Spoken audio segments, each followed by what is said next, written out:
I adore Assassin's Creed. It's currently and probably will always be my favorite video game franchise of all time. 18 years of constant up and downs. But, and there is always a but, nothing is perfect. Even the greatest game out there has imperfections, and this franchise is a victim of some questionable and let's just say dodgy decisions over the years. These issues could come from higher-ups at Ubisoft cutting corners during development, or from parts of the story that just weren't written well. Sometimes it's changes made to the franchise that feel like they've hurt more than they've helped. Now, the reason I'm making this video is because I know there are quite a few people at Ubisoft who actually watch my content, and yes, even some higher-ups. No names though. So I wanted to put together a list of 10 things in no particular order that Assassin's Creed really needs to improve on. And I say needs to because, you know, we're in a time where games are constantly evolving, and a lot of what Assassin's Creed does is either not keeping up, or in some cases just going backwards. Motion capture. I do think there are many people out there that forget that this is a AAA company with astronomically high development budgets. I mean, we're now seeing AA studios and indie companies doing better than a lot of AAA companies nowadays. Now, of course, not everybody's going to agree with everything I say, and that's totally fine. The beauty of this franchise is that it's created all sorts of fan bases, from the old generation fans to the new generation fans, and that's amazing. But this list is based on my personal opinion. These are my 10 things that I want to see done better in the franchise. So without any more delay, let's get into the first of many. Let's start with something light for now. One thing Assassin's Creed really needs to do better, in my opinion, is switch up the kind of stories it tells. Now, if you're confused about what I mean by that, I'm referring to the angle of the story, the structure, the motivation, the overall setup. And my main point here is quite simple. No more revenge stories, or at least cut down on them. Now, let me be clear, I don't hate revenge stories at all. Some of my favorite video games of all time are based entirely around the idea. When it is done well, it can be super memorable. Take Assassin's Creed 2 for example. But Ubisoft has been stuck in this loop where it feels like every main character is on some kind of revenge mission. And for a franchise that's been going strong for over 18 years, it's starting to feel stale. There's only so many times you can see a family member die and the main character goes on a revenge journey, before you, the player, stop feeling any sort of emotion. Now, I'm not entirely sure if this is true or not, but I saw a leak for Assassin's Creed Hexe after I made this video, by the way, so let's not get any ideas, where Assassin's Creed Hexe will start off with Elsa, the main character, seeking revenge for her mother who was executed as a witch during the witch trials. Now, from that alone, I can kind of already tell what the story will consist of, and that is not a good thing to be able to do. It's not that these stories are bad, as I already said, it's just that they've become predictable. You kind of already know where the plot is going to go the moment the game kicks off. That emotional impact that a good story should have fades when you've seen it done over and over again. The thing is, Assassin's Creed has so much potential to do more. The whole franchise is built on this insane historical science fiction setup with centuries of war, secret organizations, hidden philosophies. Use that. Give us a story about a mentor struggling with the creed, or an assassin trying to prevent a war through diplomacy instead of just murdering their way through it out of revenge. Hell, what about a story where the main character starts off as a Templar and then becomes an assassin later on? An alternate version of Rogue. That would be quite unique. So let's see some variety. Make the story reflect the complicated nature of the world. Give us characters with these deeper motivations. It just doesn't need to always have to be about personal revenge every single damn time. Okay, next up, we seriously need to talk about motion capture, and I'm getting a bit sick of talking about it. Now, I'm not exaggerating when I say this, but Assassin's Creed Shadows has the least amount of motion capture in the entire RPG era, like by far. It feels like Ubisoft just cut corners. Why? To save money? Because let's be real, this feels like a budget cut, not a creative decision. And you know, that's kind of a huge letdown because to me, I always felt that motion capture is so incredibly important for storytelling. It brings so much weight to a scene, it has a lot of emotional depth, and it sells the character's performance in a way that procedurally generated handcrafted cutscenes alone just can't. Even if your story is not the strongest, I've always had the belief that motion capture can carry it. It gives the characters that extra bit of believability that pulls me in. in. So when it's missing or just straight up bad, you definitely do feel it. Now go back and look at some of the older Assassin's Creed games. Assassin's Creed Unity. We can say what we want about this story, but that game looked amazing during its cutscenes. Even Assassin's Creed 3 and Black Flag had way more expressive and fluid character performances than what we're seeing now. Now I get it, open world RPG games are too big, but am I really asking for much when I say only motion capture the story and nothing else? I don't think I'm asking for too much. And it's not even Assassin's Creed. Ubisoft has done great mocap work in other franchises too. Look at Watch Dogs 2 or even Far Cry. Those games had character driven scenes that looked amazing and felt good because motion capture was done properly. So what happened? It's really frustrating to see the franchise step backwards in this area, especially when gaming as a whole right now is pushing forward in cinematic storytelling. People expect more now. People are used to high quality performances in games. So here's to hoping Assassin's Creed Hexe has a lot of motion capture, because at the end of the day that game is not an open world RPG game. It's more linear focused.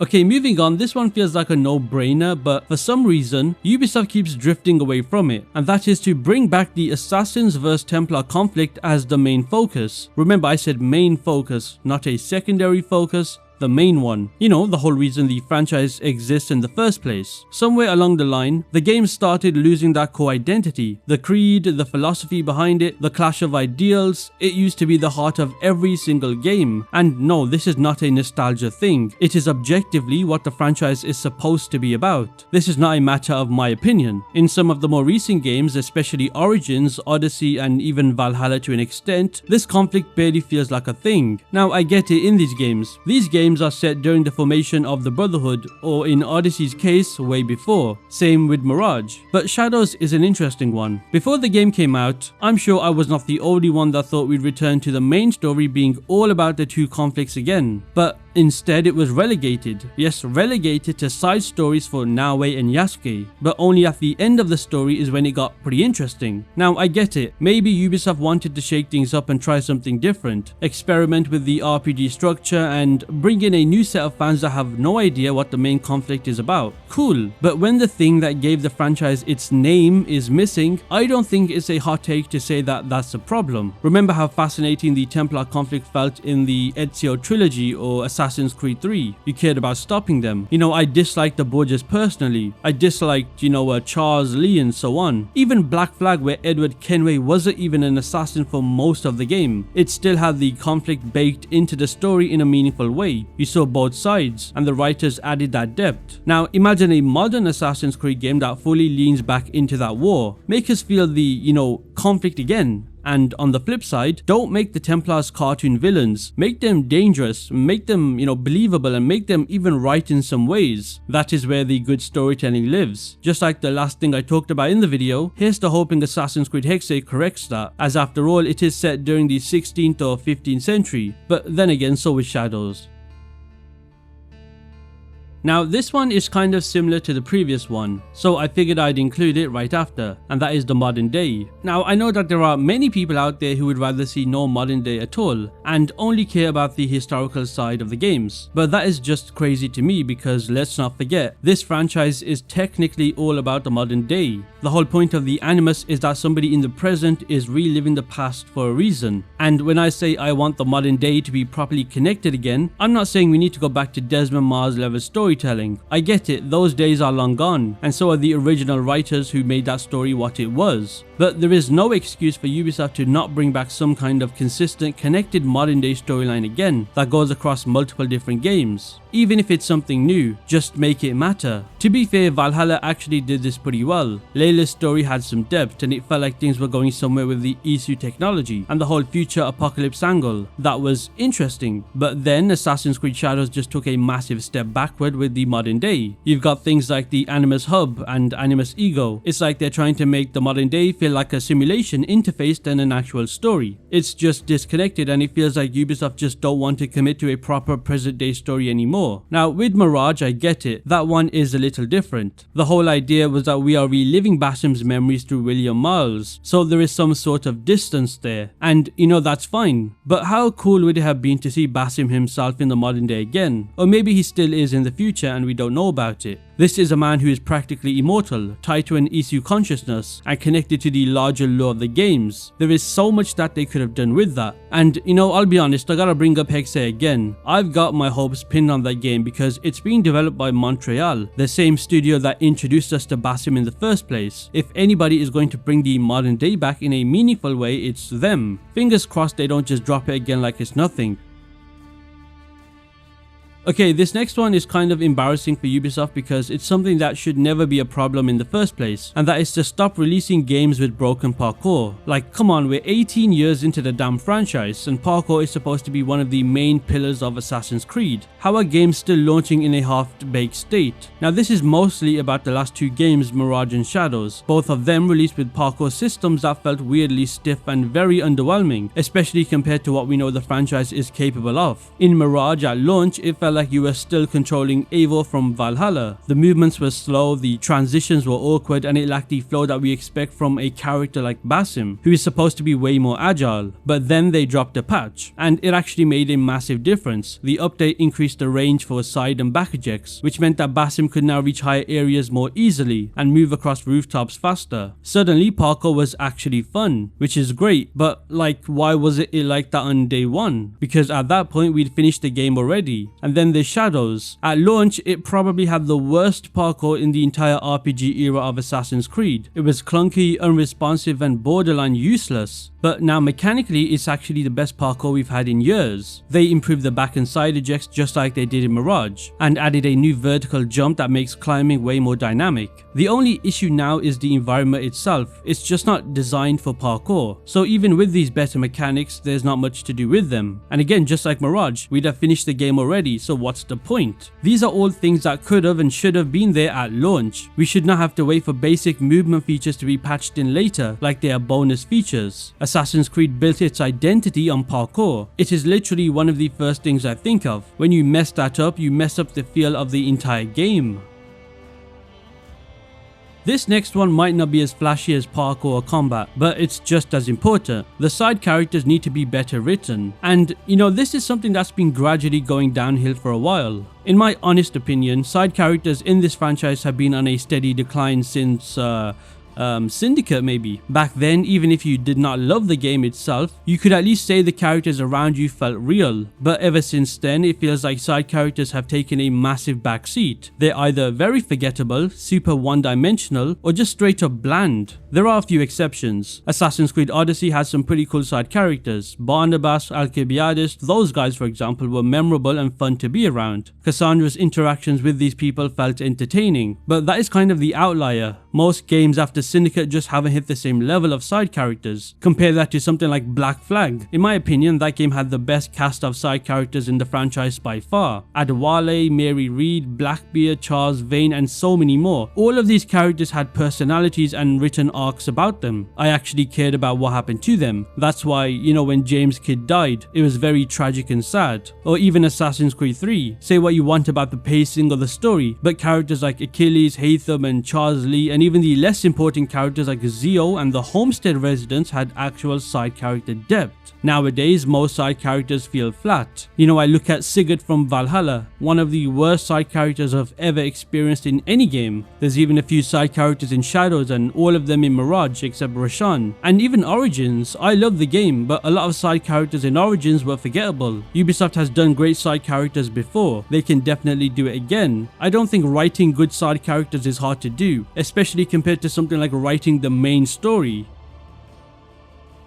Now this one ties into the previous point, because instead of just better written side characters, I think Ubisoft needs to make better use of historical figures in future Assassin's Creed games. Now to be fair, Assassin's Creed has always done historical figures pretty well. It's kind of their thing, right? But I think it's time to go a bit further with it. Don't just add them as characters in the background of the story or, very fast cameos. I'd love to see them make them a real part of the story, have them play important roles alongside the main character, make them matter. And just like the previous one, Ubisoft has done this before. The perfect example is Leonardo da Vinci in Assassin's Creed 2. When I played through the game, it always felt that Leonardo da Vinci wasn't a toss-away side addition kind of person. He was part of the main story. He had a personality, identity, he had a purpose, and he had a real connection to Ezio and even his family. Same with pretty much all the historical figures in Black Flag. You already know who I'm talking about. Blackbeard, Mary Read, all of them. I wouldn't say they were added by Ubisoft for name recognition, because these were characters that were written in the plot in a meaningful way. Now when I think about Valhalla, Shadows, or even Mirage, yes, there are historical figures definitely there, but they don't feel nearly as involved. I'd love to see them become more essential to the narrative again, and more importantly, build actual relationships with the main character. That's the kind of stuff that sticks with me. I will say Nobunaga in Shadows was a very good character for the game, but it's just a shame that he barely had any screen time. We need more direct sequels for the main characters. Now, I'm not sure if this video comes out before or after my video about the protagonist problem with this franchise, but if it's after, then what I'm about to say is similar to that video. But if it's before, then you'll hear something new. Anyway, we need more direct sequels. I really think it's time Ubisoft starts moving towards expanding the stories of the main characters instead of just tossing them aside after one game, and then moving on to the next. You know, there is a reason why so many people are still asking for a Bayek sequel, or even a continuation of Arno's story where he traveled to Egypt, or maybe hunts Danshay to top that missing gap. I don't think these are random ideas that people just toss out. I like to say the reason people ask for this stuff is because these characters had potential, and instead of developing that potential, Ubisoft just kind of drops them. And we're left making up headcanon or writing fanfiction to fill in the blanks. And you can't say it's not possible. I mean, Ezio got a whole trilogy. That's why so many of us connect with him so deeply. We got to grow with him, we got to see him evolve, struggle and age. So of course every new protagonist is going to be unfairly compared to Ezio. And the reason isn't just because he's well written, which by the way he is. It's just because we actually spend so much time with him across multiple games. Now imagine what they could have done with Bayek if he got a second game, or even a third. His story had so much room to grow. Because if you think about it, not much is known about Bayek after Origins. Now, I'm not implying for Ubisoft to provide fan service. I would just like it if they gave characters direct sequels to help flesh out the world and create better continuity, because right now it sometimes feels like every game is a soft reset in a way, with a new protagonist, a new era, and there's no real connection to what came before. Now, don't get me wrong, I love exploring new settings, but you can do both. You can revisit the same characters, you just have to be willing to commit to long-term storytelling again. And the real question is, are Ubisoft patient enough for that? I have absolutely no idea. Okay, I'm gonna keep this one relatively short, just because I already have a full video dedicated to this topic, but it has to be said. Bring back social stealth. You see, social stealth is one of the most important things that made Assassin's Creed feel unique in the first place. You're playing as an assassin, right? So blending in, hiding in plain sight, disappearing into a crowd, that should be second nature. And I'm not talking about the basics we currently have, like hiding in haystacks or sitting on a bench. Well, I say already have, but we don't have sitting on a bench anymore. Now yes, that is social stealth and we need this, but I mean actual blending. Moving with crowds, using body language, interacting with your environments in ways that make you look like you're another NPC. I believe Unity actually did this quite well, which was underutilized. In that game you could lean on walls, pretend to fiddle with a cart and stuff like that. Small details that made you feel invisible in the world. That kind of stealth is so important to the identity of the franchise, and yet Ubisoft has basically abandoned it. But I do think the large open world design played a big part of that. Meanwhile, games like Hitman do social stealth the best any game has ever done, and that franchise has taken it to a whole new level.